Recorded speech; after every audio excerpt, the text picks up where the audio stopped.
What's up, you guys? Welcome to today's video. I have a very special guest with me. This is Dave from Dopey Podcast. He's making his YouTube debut, round 2, on the Jessica Kent Show.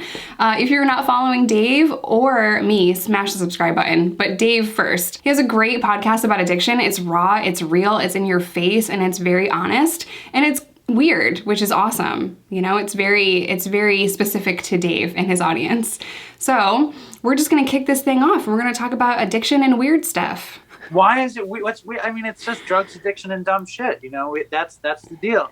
But I appreciate coming on. I love you, Jess. Jess and I became friends last summer, and like you've always been there when I've asked anything of you, and I would like to be the same for you. And I'm very proud of your incredible work ethic and growth in the industry. You will be the cover woman of Weed and Recovery. I see it.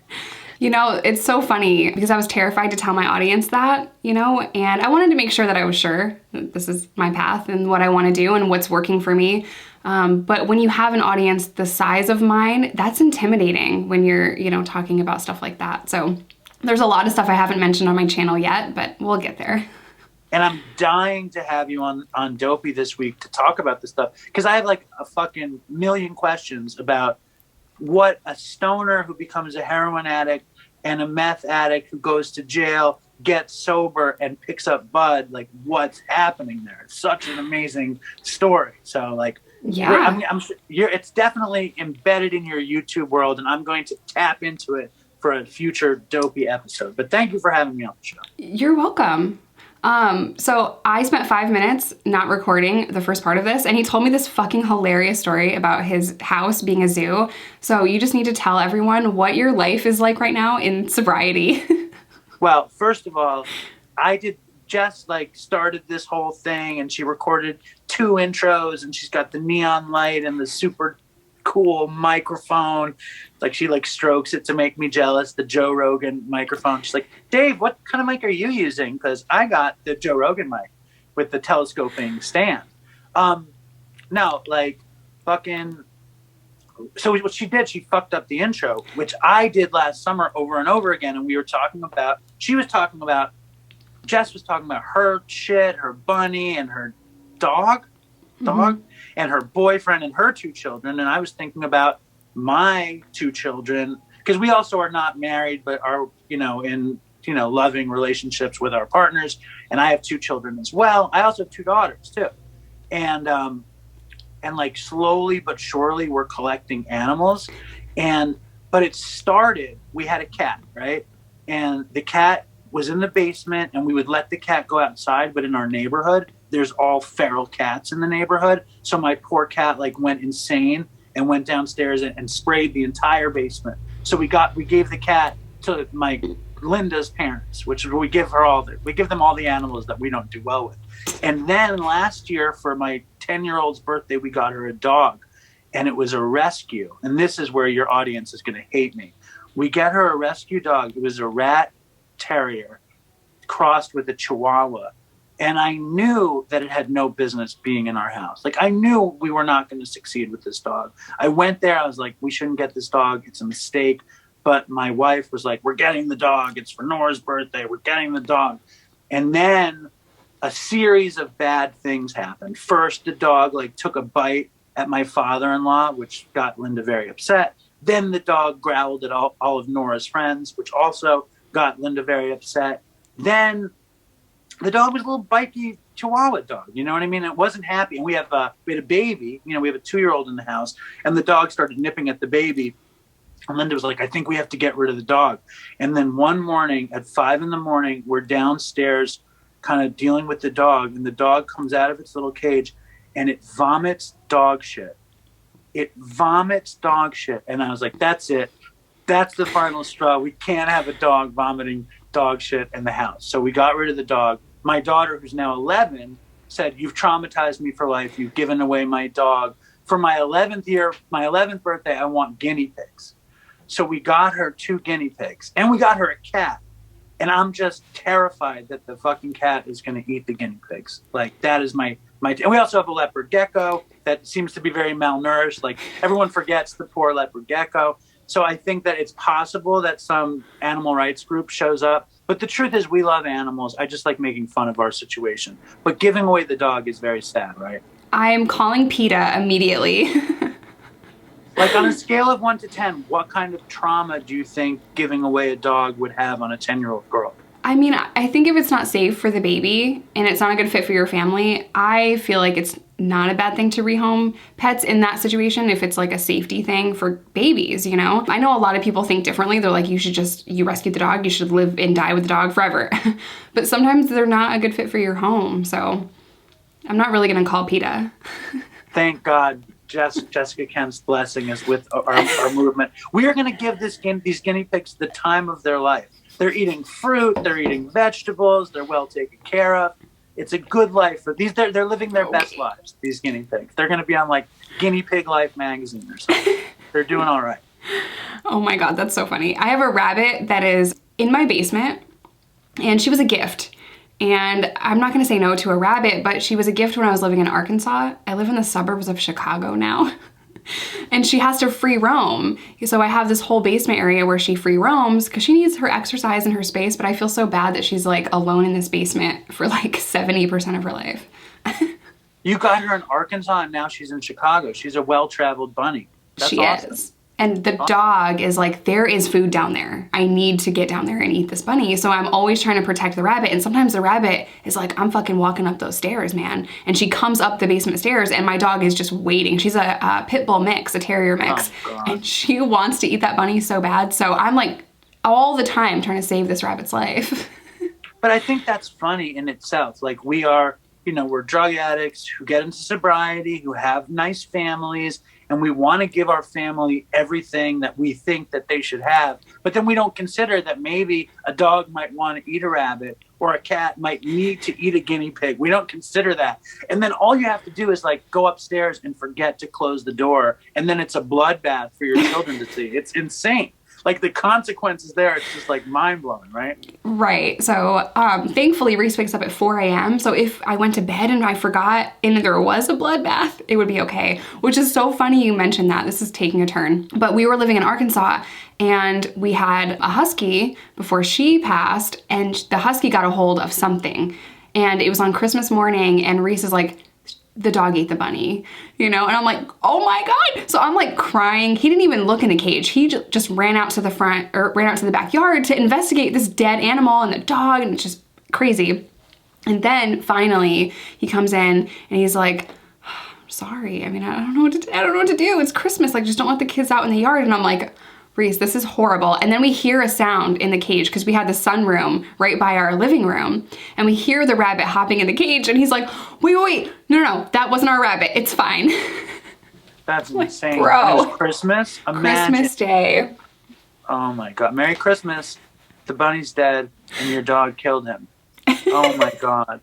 Yeah, and you can't go in the backyard until the blood is gone somehow. I love that though, because it's from two heroin addicts who are trying to set up some sort of like idyllic. It's like, you don't think a heroin addict can give a child an idyllic life. But then the reality is that nobody can give anybody an idyllic life. And that's why like dogs eat bunnies and cats eat guinea pigs and dogs vomit dog shit. Because life is not perfect, Mm-hmm. That's the deal. Exactly. Great. That's the lesson. So yeah, also there's many lessons to be learned just listening to our crazy life story. But you were a heroin addict in New York City and you're from a really, air quotes, good family. Like your family didn't struggle with addiction. So how the hell did you become a heroin addict? That's a good question. It's funny, like when you become a heroin addict, everyone's like, how did this happen? And you're like, you want to say you don't know, right? Like, I don't know. How could this have happened? And it's like, the truth was I loved getting high. You know what I mean? Like that's, I love weed. When I tried to drink and alcohol didn't work for me, like I would get sick. Like I would get drunk, but I would get sick and it wasn't worth it. And I would drink socially to try to get out of my head, to try to feel comfortable in my skin the way alcoholics tend to do. But the actual chemical properties of alcohol were just like, they did not jive with me. So when I discovered weed, I was like, oh my God, this is what I want to be. This is who I have arrived. This is how I want to feel. and I'm a musician, and I kind of saw myself as artistic, and I was like, I can be a stoner musician, artist type. And I think then I started just to do any drug that kind of came my way. And pills like really jibed with me. And heroin, the first time I took it, I got sick. But after I got sick, I felt like that kind of like paradise feeling. But the next day I was like, I'm not going to do that again.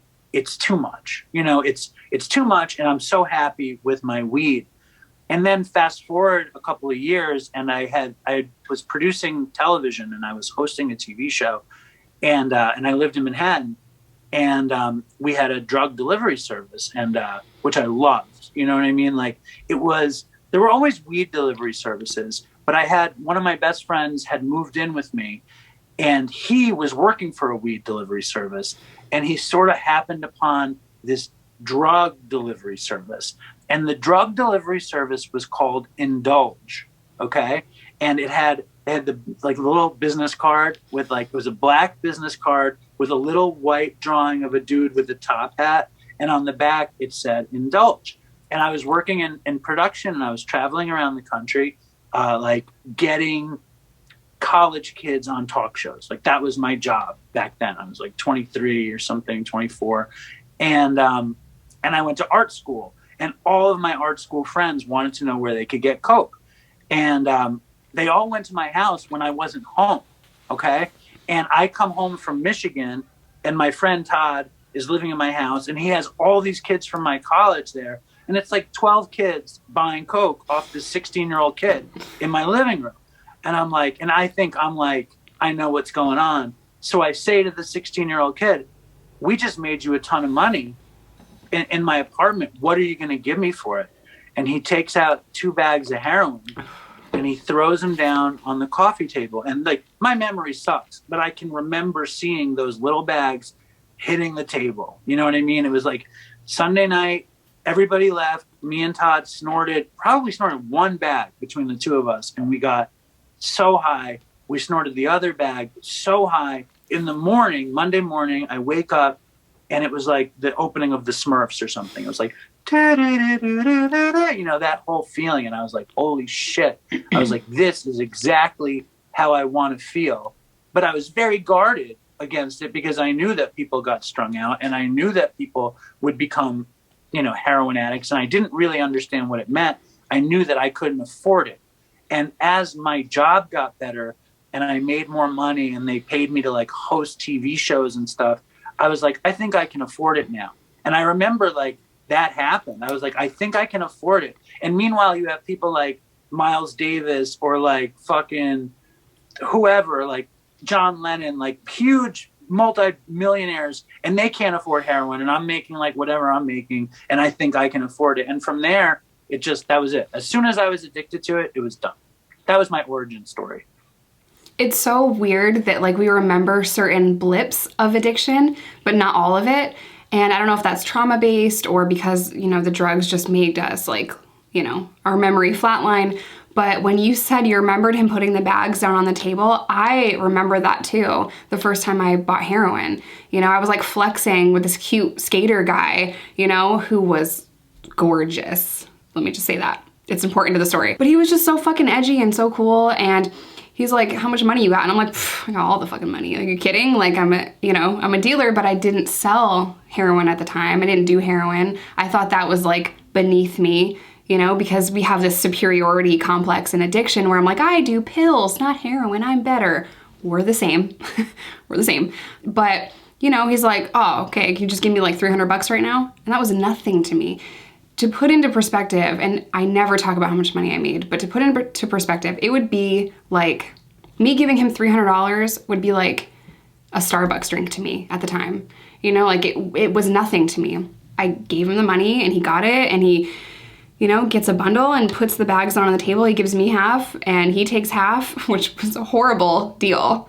But I'm looking at it and I'm like, oh, damn. Okay, so now what? And then he left. So I'm like, I guess I'll figure it out, huh? Thanks for your wisdom and thanks for taking half of my shit. And for $300, it seems steep. It's really steep. It didn't cost that. and he took half. And now I just have these bags on my dresser. But I remember standing in my bedroom, just looking at them and just thinking like, that's it? Like, that's all I got, And I never stopped after that until I did. So once I tried heroin, there was no going back to anything else. No, me too. I mean, it was just all systems go, and very much like it made me feel exactly how I wanted to feel. I've always been kind of like a homebody or a shut-in or whatever. Like I'm also somebody that like never made it to like the streets in any way. Like for me, heroin was all about the joy of like serious relaxation at home, like chain smoking cigarettes, smoking weed, playing guitar, watching Oz on TV or something, which is ironic with your story. Like I would like, and then if I didn't have it, like going to wherever I had to go to get it, and selling whatever I had, like stealing in small potatoes kinds of ways. I never like put together any kind of like criminal enterprise. Like I made a bunch of money. Basically, I made a bunch of money. I spent all of it on heroin. I made a bit more money. I spent all of it on heroin. And then like I basically hooked up with this girl, and she supported me for like 8 years. And all I did was heroin. And then I got on methadone because she couldn't afford my habit. You know what I mean? And like basically my story was round and around and around. How do I get through this? And always trying to figure out that amazing formula in your head. Like the formula is, how can I afford this? You know what I mean? What is the amount of money I need to support this habit? And I was never somebody who like played games with myself. I wasn't like, I'm not going to use today. Every day was like, how am I going to figure this out so I can use? And it didn't occur to me for 6, 7, 8 years that I couldn't afford it. I just like, and that's the thing, right? That's like the anomaly with addiction. We spend our whole life trying to chase a feeling. We'll do anything, we'll sell anything, we try to get the money that we need for it, and then we get high and we're just, at the end, just not sick. And we've spent all day just trying to get this, and our whole life is just consisted of that, and that is so shitty, But I remember thinking like, this is just it. This is who I am as a person. And I would defend that to the ground, not thinking like, bitch, the only way to win this game is to not play. Like, get sober, I've overdosed, didn't even think about my life at all. So eventually you went to rehab. Is that where you met Chris, or did you know Chris from somewhere else? I went to rehab a bunch of times. But when I went to rehab in 2011. I went to rehab a couple times. And when I went in 2011, I had a baby, that I was separated from my baby and her mom. And I was at this treatment and I met Chris there. And like, I don't know if you ever saw the movie or read the book, One Flew Over the Cuckoo's Nest. Yeah. But the big Indian guy in One Flew Over the Cuckoo's Nest? That was like Chris. Chris was like the white, like preppy version of the Indian in One Flew Over the Cuckoo's Nest. Because he like lived there. It's like I was at that treatment center for like 28 days. He was there for I think he was there for a year or something. And he had been to treatment 14 times or 13 times before. He came for money. He was very funny. He kind of like went to groups when he wanted to. He would stay in his room and hide in his closet, like to not go to groups. But we would like, and I was incredibly gregarious. Like I wanted to talk. I wanted to make jokes, and I wanted to I really wanted to get clean though too. It was like at that point, I was fucking desperate to not be on drugs because I wanted to be in my kid's life. And I didn't want to be some cool, strung out junkie ideal that I might have had before. I was like, this has gone too far. And Chris was 10 years younger than me, and he couldn't really relate to those consequences, but he wanted to get clean too. And we would just hang out, and I would see him he would disappear. So I would see him every few days, and we would hang out and we would talk. And, but we didn't talk about Dopey. We would talk about really stupid shit. We would talk about how amazing it would be if they had a rehab where you could use drugs instead of get sober, and how we could all, it's too bad we couldn't all be in some place where we could get high together, where it's there's meditation and fucking acupuncture and volleyball, and we could go get high for one. that was like the origin of Dopey and Chris's stories and my stories. And I still work at this Jewish deli in Manhattan, this very famous deli called Katz's. And I was making a web series, and it was called The Last Jewish Waiter. And it was all about a waiter who hates waiting tables and wants to have a talk show. So he does the talk show while he waits tables. And it got a lot of attention. And Chris was really into it. Like it was like in a bunch of places, and some, like the people who made Anthony Bourdain like signed me to a deal, and I was pitching and shit, whatever. And I was smoking weed too. But Chris was like, I love this. I think it's amazing. What can we do together that could be creative? And I was like, I don't know. And then I remembered I had this other friend who was like, we should do a podcast about drug stories. And I was like, and it just popped into my head. And I had just gotten totally sober because I started fucking with pills again. And I was trying to get back with my wife, and it didn't work out. So I got sober, and I started reconnecting with Chris because Chris had relapsed so badly. Chris had like worked in a fucking halfway house in Brooklyn, and he's like confiscating drugs and taking them. He's the manager. He's confiscating the drugs. He's tripping ecstasy in the fucking halfway house he manages, right? Locked in his room, like with his urine, like in the room. Like it was a really dark, crazy scene. He's like calling me, and I'm in recovery. He's like, let's trip acid. And I'm like, no thanks. But eventually he had gotten 2 years clean, and I had just gotten clean. And I knew that if Chris could do it, that I could really benefit from how he did it.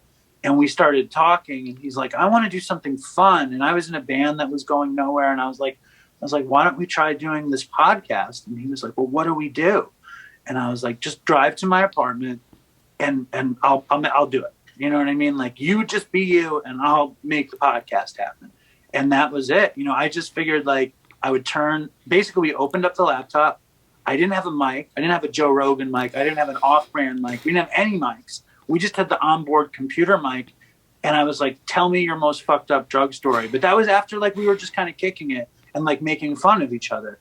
And the show kind of grew out of that, which was a place for somebody who was an addict to tell the worst shit they had ever done and kind of make sense of where their life went without feeling ashamed of it. That was the beginning. So I love that, and I wish I could have met Chris. So for those that don't know, Chris was your co-host on Dopey Podcast. And can you kind of walk me through how he passed away? Sure. He was this very hardcore drug addict. He probably started drinking when he was like 12 or something. He started smoking crack like at football practice at 16 or something. And he was a serious addict. You know what I mean? He became a heroin addict very young too. He was incredibly smart. He came from a very wealthy family of alcoholics and addicts. And very quickly, you know, figured out a way to get as high as he could, you know, in these crazy bursts of insane drug stories, and then go to treatment or go to sober living. And it would just be one, the other, one, the other, one, the other. And we started doing Dopey, and he had just gotten his bachelor's degree, and he was studying to become a PsyD, which is like a PhD in psychology, where he was going to work at a bunch of sober houses. And he was like an intern in this kid's school. He had just gotten into a relationship with this woman who's in Harvard Medical School. They lived together in Boston, and they went on a vacation. His parents have like a compound in Anguilla, and they went on vacation to the Anguillan compound. And Chris, like just being Chris, wanted to impress his girlfriend with how he could karate kick so high. And he kicked really high, and he like tore something, as he would say, in his ass. And then he came home, and he was in a lot of pain. And then it's kind of fuzzy, like what happened, like if he got a prescription, like if he didn't tell somebody, or if he had confiscated some sort of like opiate at the sober living that he worked at.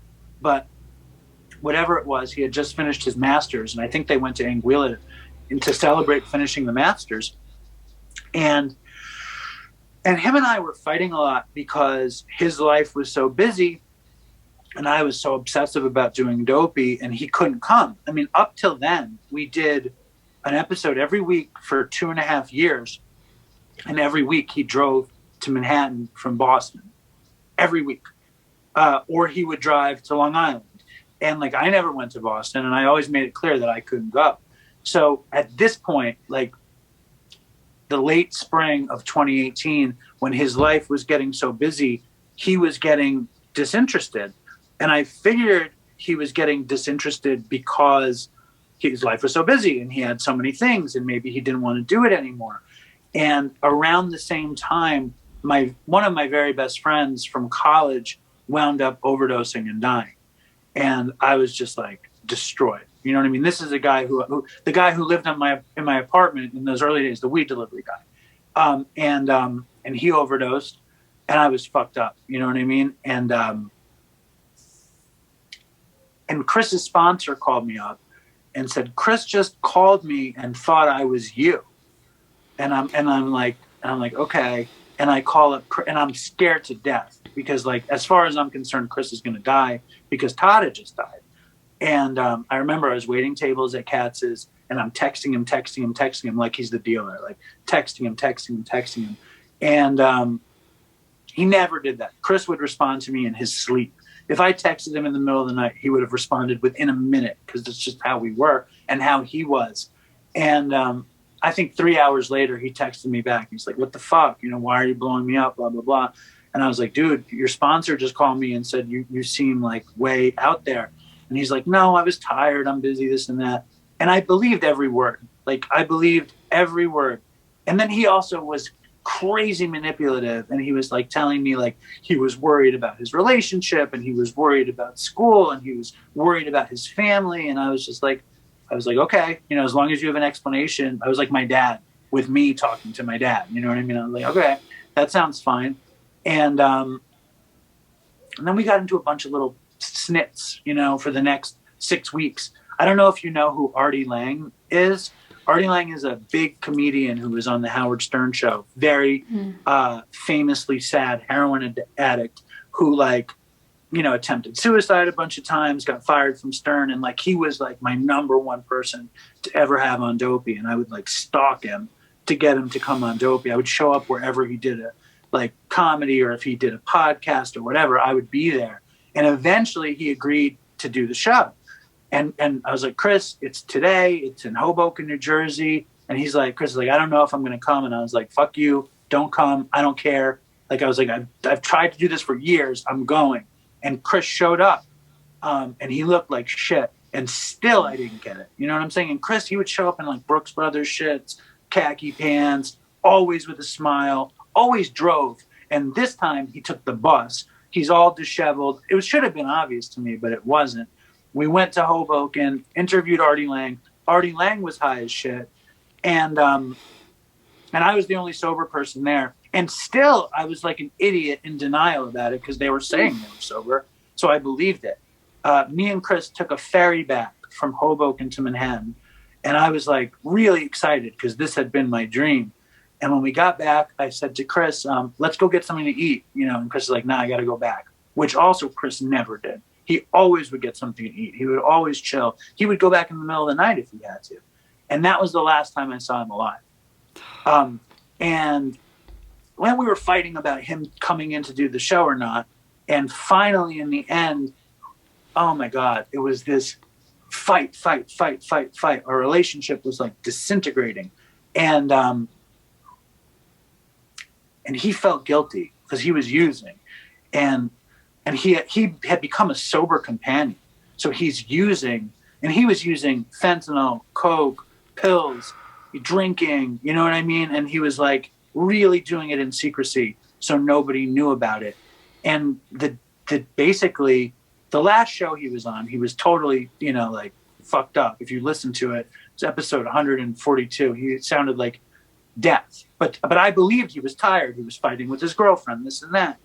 And we were texting each other in this angry way during the week. And then all of a sudden he calls me, and we have this, like, you know, I believe in God, and I have a higher power, but I don't believe in God as like God I don't believe like God's will and God's plan and all that shit, or not easily. It's hard for me. But Chris called me up and he said, if I could do anything with my life, it would be Dopey professionally. I love you. Let's find a way to make this work. And I was like, I love you too. It's very beautiful. And it was like late and I got off the phone with him. It was like a long, beautiful conversation about like dreams, that our dreams were together and this and that. And I think his girlfriend texted me in the middle of the night, I'm worried about Chris. Can you check on him? And I woke up at 6:12 in the morning and I texted him at 6:12 in the morning. And I said, hey man, what's going on? And like always at 6:13, he texts me back, I'm sleeping. I'm okay. It's not perfect, but I'm alive. That's what he fucking texted me. I'll tell you what's going on later. We had just had a baby. Our baby was like a year old or something. Or no, our baby was like 3 months old or something. 2 months old, something like that. So me and Linda are leaving the house with the baby in the total big stroller thing. I'm carrying it down the steps. And this is another moment that I can just, it's like crazy. My phone rings and it's Chris's girlfriend. And the night before, Chris had told me his girlfriend was crazy. He was trying to like make it so she was not an accurate witness because he was trying to use. You know what I mean? He was trying to make her not like, so you would think that she was the fuck up and not him. So she calls me and she says, I said, what's going on? And she said, I just found Chris, he's dead. And I said, don't say that. Because I thought she was like crazy, like Chris had described her as crazy. And I got very upset because my friend had just died. My other friend just died. And I thought that she's fucking with me. And I was like, don't say that. And she's like, what are you talking about? I'm standing in that apartment with his body.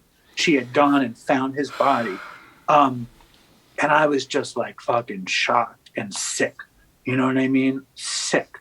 And also, I was still in so much shock over my friend that had died previously that it was like almost surreal, And I didn't believe it. I didn't believe Chris was dead for hours until his sister called me, And then I was like, okay.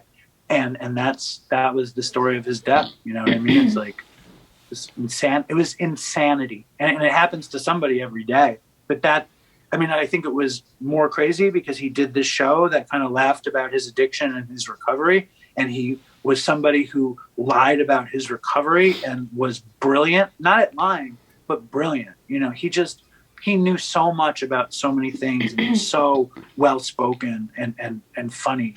So like, it was just tragic, and traumatic. What I think is so amazing is that you guys did have a really good last conversation, and I think a lot of people misconstrue people in active addiction, like I've met the most brilliant, the most talented, the funniest people that struggle with addiction, and oh God, I just wish I could have met him. I've lost a lot of people along the way too. That's not uncommon for, those of us that have gotten sober. And I want to ask you this. Do you feel as though you have like survivor's guilt? No, I don't. I don't feel like that. I feel it's sad. You know what I mean? I feel sad that he's gone. I feel angry from time to time that we started this thing together and now I have to figure out how to carry it on myself. But that he's been gone 2.5 years. So like we're just getting to the point of the show. I think we're at episode 284, right? He died at episode 142. So we're just at the point where it's as many without him as with him, and it's a much different show, obviously. I have dreams about him from time to time, and it's surreal. And also probably the most surreal, there's the most beautiful thing is, yes, the fact that we had that conversation. It's like, and I don't know why I'm so cynical. Like, that's something that I thank God that we had that conversation. It was like, oh my God, imagine if we hadn't had that conversation, and I had other feelings besides this incredible, gratitude for this love, this serious love. And then the most amazing thing, right, is that the first 142 episodes of Dopey is basically a document of us becoming best friends. Like before that, like me and Chris, like we could relate and we could laugh a lot. But as soon as we did the first episode of Dopey, we legitimately spoke every day from episode 1 to episode 142, every day. Going over shit, like, you know what it's like to be obsessed with your work. And I felt so lucky that I could be obsessed with him to do it. You know what I mean? It wasn't just self-motivated. It was like we did it like it was drugs. We did Dopey like it was dope. We chased it like it was dope. And then the other thing, so it's like, it's amazing that it's a document of our friendship, and that's very magical. And that's why people really loved it, because it was so real. The other thing that's so great about it is that if you listen to episodes 1 to episodes 142, Chris is alive. That's him. He is there. If you want to like take a journey into Chris, and he's alive there, and he'll always be alive there. So like, that's very magical. You know what I mean? Like, it's his, he was a writer, and he wrote something about his legacy at some point. And all he wanted, like, he had dreams of writing books, and he had dreams of being a doctor. But he said in an article he wrote that he wanted his legacy was to be one of kindness, and one where his legacy was him helping the next guy. And that's how he was. You know, he was incredibly kind, incredibly generous, funny as hell, super sweet. And the coolest thing is that the first 142 episodes of Dopey have him there. It's like he lives in there, like the Tupac hologram, or you listen to Tupac's recordings and he's there. This is Chris, his life in there. And then the other thing that I love, and that I mean, like, I love it because I had to do it, was Chris is mentioned in every episode. Like, we don't do an episode where I don't say his name, and we don't talk about some element of his life. And we do tribute episodes every year. We do Christmas, which is CHRISMISS, on his birthday. We like, it's important because, and then of course, the number of people in the Dopey Nation that loved him, that celebrate him, that didn't even want to listen after he died. Like, we lost some listeners, we gained some listeners, but like, a lot of our audience dies too. You know, people die in our audience like every month, every other month. And like, the list of casualties from our addiction is just, it's terrible. It's like, it's overwhelming. And when your audience is a bunch of addicts, a bunch of your audience is going to die. A bunch of your audience is going to relapse. A bunch of your audience is going to struggle. And we just want to keep everybody alive. You know what I mean? Like, so like, they can laugh, they can enjoy themselves. It's not about like the morality of sobriety. It's about having a nice life. I think that's so hard too when we're working with addicts or sharing our story, is that we're gonna get heartbroken. You know, this is a health crisis and people are dying every single day. You know, I remember when I first started YouTube, I was on a live stream and I was in my hallway on my phone. I didn't have anything, you know, no fancy microphones. Just a pop mic that cost $12 from Amazon.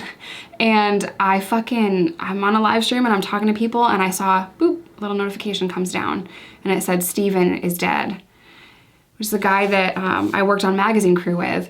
And I'm sitting there like this. I'm sitting there like fucking George Bush reading My Pet Goat to kids. Like, what do I do?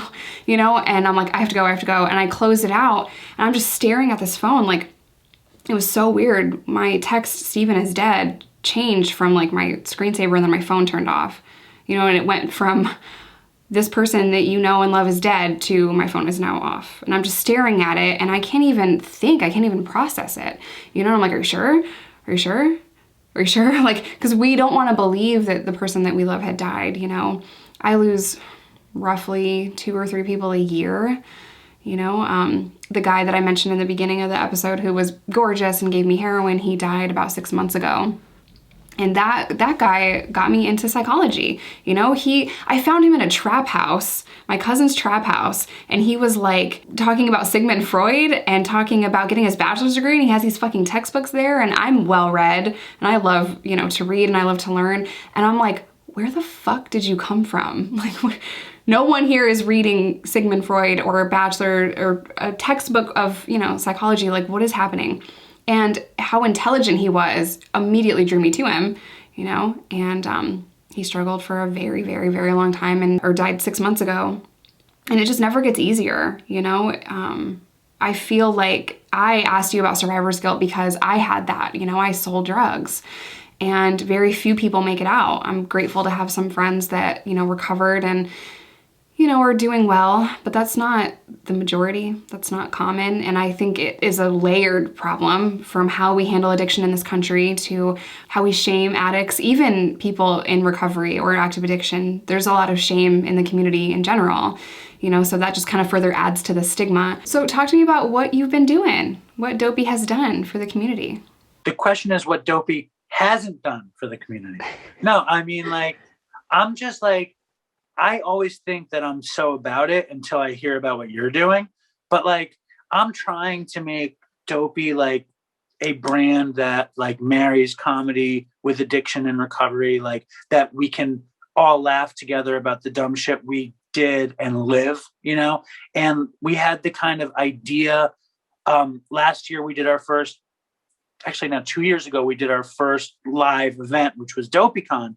And because it was a live event, the rehab that Chris and I met at asked to put it on, and we put it on, and they had like a wellness center in Manhattan, and like people from around the world came, and it was this great success and super fun. And they offered a free scholarship, which we called the Toodles for Chris Scholarship. And it was from Mountainside Treatment in Connecticut. So we got a dude free treatment. And then it kind of hit me like that wasn't hard. So like I started calling up treatment centers and they started giving me scholarships, and we got 9 people into free treatment for the Toodles for Chris Scholarship. So it's like amazing. I love that. And, you know, I'm just trying to do what everyone's trying to do. I'm trying to make Dopey bigger. This year is going to be like the no stone unturned year, which is why like I'm doing video, like, fuck it. I'm going to try to do YouTube and be as sought after as you. You are my great inspiration. And like, I want to do whatever's necessary. I love Katz's Deli, but I'm tired of working there and I want to do this full time. What I think is so cool is I love you. And when I first heard Dopey, I'm like, I love this guy. This is such a different perspective. Because a lot of times we're talking about addiction and we're talking about it in a really serious and really tense way, you know, because it is scary and it is intense and it is all those negative things. But a lot of funny shit does happen in there. And what my audience may not know about me is I am not a serious person. If I was to do anything outside of what I'm doing now, it would be either stand-up comedy or like something weird like that, you know? I was an ugly kid. I had to be funny.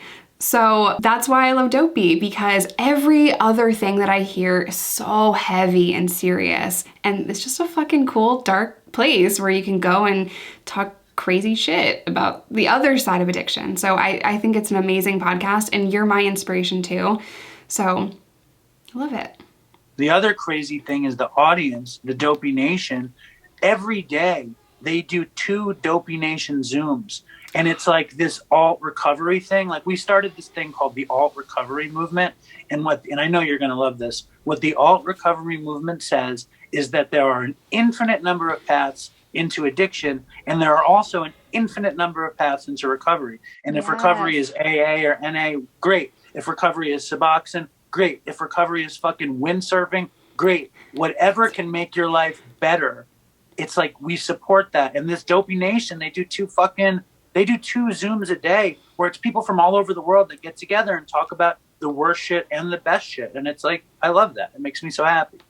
You know, I was forced into meetings from like 16 to 28 or some shit, and I never liked going to them.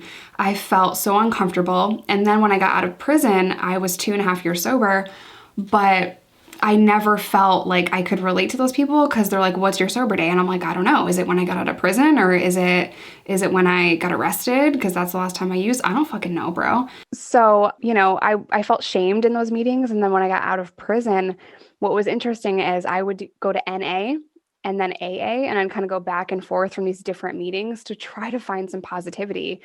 And one night I was in this weird church and it was an NA meeting and it smelled weird. And I just didn't want to be there already because I had a bad vibe. It was kind of like this dark, weird, like upper room of this church. And I'm like, this is hella sketch, but it's fine. I just need you to sign my paper. I'll play Candy Crush and sign the thing. Anyway, this girl comes in and she's really, really high. And I was at a halfway house. That's where I lived, and my other friends are like, we need to let her come into the house. Like, she needs help. And I'm like, we feel triggered. Like, we are about to throw up because like she's nodding out. And I started to get really uncomfortable and really tense. And I'm new out of prison. I don't even own my own sneakers. Like I can't watch someone nodding out in a meeting. And then I realized like, this is more harmful to me personally than not going to a meeting, And I never could say that. No one understood that. No one was like, oh, Jess, I understand that this triggers you. No, the judge, my parole officer, the halfway house are all like, you have to go to these meetings. And I'm like, I'm going to relapse in these meetings. Like, I am not okay here. So then I started to forge them. What was your experience in AA or NA? I had the same experience for years and years and years where I just didn't want to, I didn't really want to get sober. Like I really liked staying high. I would go to a meeting because I knew I shouldn't get high. And they were like, if you go to meetings, you can change your life, blah, blah, blah. And the truth was I would sit there and I wouldn't believe anything I heard. And I would really want to get high. And after the meeting, they would be like, all right, well, we're so happy to meet you. If you ever want to use, call me. And it's like, okay, but why wouldn't I call my dealer if I really wanted to use? Like, why would I call you? Because I wasn't ready for recovery. And then I got into NA years later. Like my life just went to fucking hell, like total hell. And then after we had our first daughter and my partner left me, and I was like, and I couldn't even see her without my dad.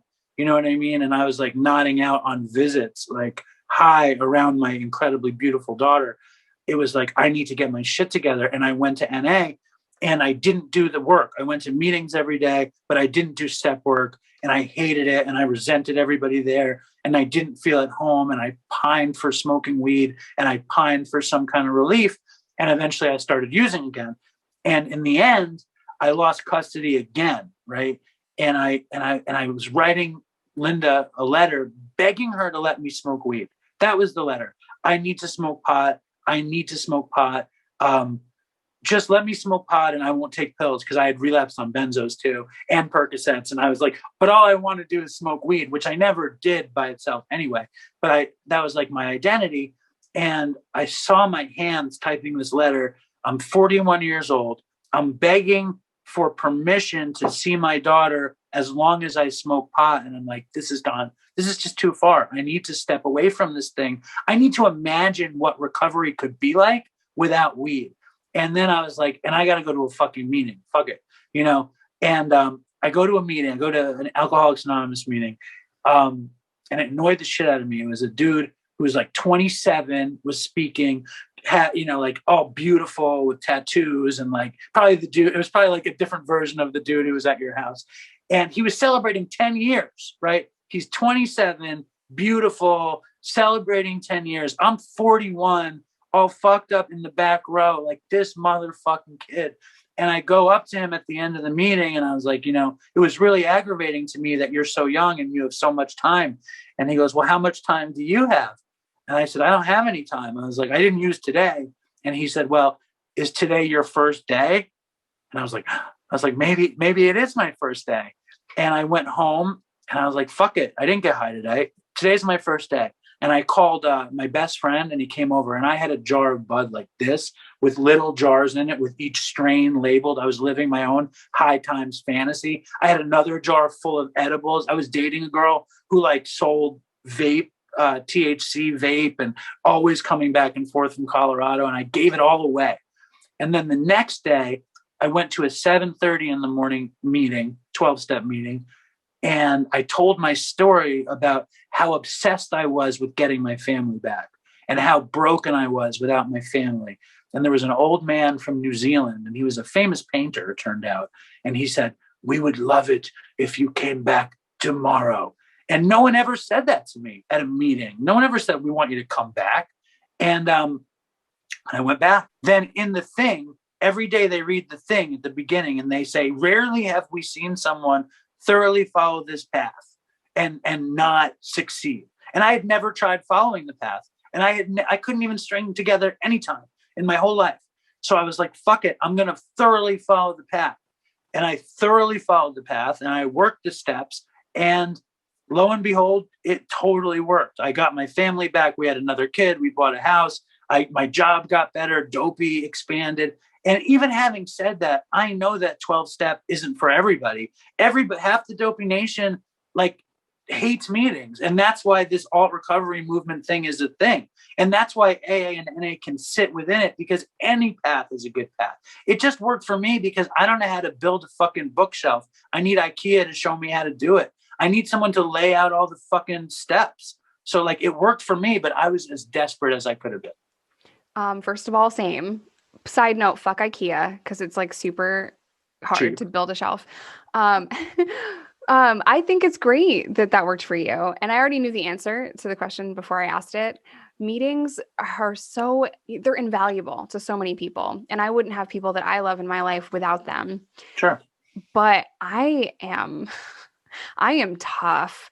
Like, as far as like, just follow the rules, Jessica. My head does not compute that. And I'm like, I'm going to find my own way, and it's going to be longer and more difficult, and it's going to hurt more, and it's going to take fucking forever, and I'm going to fall down a million times. It's like, you could have just done this straight line. I can't. But there aren't any straight lines either. Like if I came in at 41, like broken, and I was ultimate defiant, just like you. And every meeting, I mean, half of Dopey was about making fun of AA in the beginning. You know what I mean? Because it's like we so don't want someone to tell us what to do or how to do it or all the cliches and all that shit. Like, I get it. I totally get it. I think there was like a disconnect for me as far as meetings, because I was in and out of jail, and I never like met someone in a meeting that had the same life as I had. And I was a drug dealer, and I felt shame in my own skin, let alone like as an addict, So I'm sitting there and I'm like, I've sold all of you drugs. This is weird. And then I go to another state and it's like, I'm still selling drugs on the side. Like, I'm trying to eat, and I have gone to probably 36 meetings in 4 different states, and I still couldn't find, a group. But once I, white knuckled it, and I had a lot of time in abstinence-based recovery, I was trying to like get my family members sober, but I was doing it in like my hard ass, mean ass New York way. And I'm like, if I fucking did it, so could you. Get your shit together. And then I heard myself say that one day, and I'm like, oh my God, your family member is not like you. Like, they don't have the same life as you. Their brain chemistry is different than you. What are you doing yelling at them every time they call? And I went to Al-Anon meetings. And my life was forever changed in an Al-Anon meeting, because I realized I have no control over that person. That person's different than me. And then I signed up for my bachelor's degree, which I now have. I realized like I need to learn more, and I don't have all the answers. I don't know everything about addiction or the human mind, because who does? It's so complex. And, it kind of refueled my desire to learn and know more and take my own ego out of it when helping people. Just because you did this, white knuckling it alone in a fucking jail cell does not mean that that's going to work for everyone. So I love the alt recovery meetings, because it doesn't matter how you get sober. There's so many different ways. And, I came out of the weed closet recently, so I obviously support that 100%. No, I mean, I think that like the whole point is to have a good life, and whatever, it's like, it's not about how you get there. It's about getting there, and getting there is just to be able to tolerate yourself and to be able to tolerate the world. And like, I wish that I could give it to somebody the way I got it, but that's not how it works, and everybody has to do their thing, and we can, hope for the best, and that's the fucked up thing. People ask me all the time, can I help them out with their kid, whatever? It's like, no, I can tell them what happened to me, but that doesn't, you know what I mean? It's on them. It's like Smokey the Bear says, only you can prevent forest fires, right? Only you. Only you. And that's the bitch of it too, because it's like, but I'm a pile of garbage right now, like that's how I felt when I was 2 days sober. I felt like a giant pile of garbage, and I had survivor's guilt and shame. And I was so awkward. Like, I'm an awkward person already. But when you take a substance from 12, 13 to 22, 23, and then you get sober, you're like Ricky Bobby. Like, I don't know what to do with my hands. I don't know I don't know what music I like. I don't know who I am. I don't know what's funny anymore. Like, I don't even know what clothes I like. That's the weirdest shit ever, you know? So it took years to be comfortable in my own skin. And the way that I did that in long-term recovery is tattoos and tits, man. So you do whatever you got to do to feel confident and comfortable in your skin outside of addiction. So maybe I should get a sleeve and breast implants. Maybe that It's would gonna save work. me. Maybe that would save me. But I mean, I love you too, Jess, and I love everything you're saying. And I think you're an incredible example, and more than an example, like you're one of us. You know what I mean? We're in the same thing, and it's a cool. I just love that we can do this. You know what I mean? Like it's fucking awesome. Yeah, Very, well, very, you're very. fucking awesome, and I will try to squeeze you in to come on Dopey. I'm a little busy. Dude, just fucking 35 minutes of your story. You Could say do that, it. but we could talk for 3 hours. I'll keep it. I'll make it 35 minutes, Okay. and it's with this amazing woman that you will love. So she's not going to be on. She's not going to be on with you, but you know what I'm saying. You'll do it. You always make it work. You just shamed me for needing you so badly, but I do appreciate you. I do appreciate you. With that, we're going to kick Dave off the show. Please go subscribe to the Dopey Podcast YouTube channel and go listen to Dopey Podcast. It's available everywhere that mine is not, like Apple. So, you know. Why isn't yours on Apple? I still haven't done it. What are you doing? I'm waiting for someone to come do it for me because I don't know how to do it. I tried to help you with it. And you sent me clear instructions and I still can't get it. You and me are very similar, I think. Yes, we are. Keep doing it. Thank you, Jess. I really appreciate coming on your show. Subscribe to Dopey if you want. Nobody's on our YouTube thing, so if you come, you'll be a pioneer. You're going to be a pioneer. All right, guys, I'm going to end today's video here. As always, I love you guys. Stay safe, stay sober, whatever that looks like to you. Windsurfing or weed, it doesn't matter. And I will see y'all in my next one.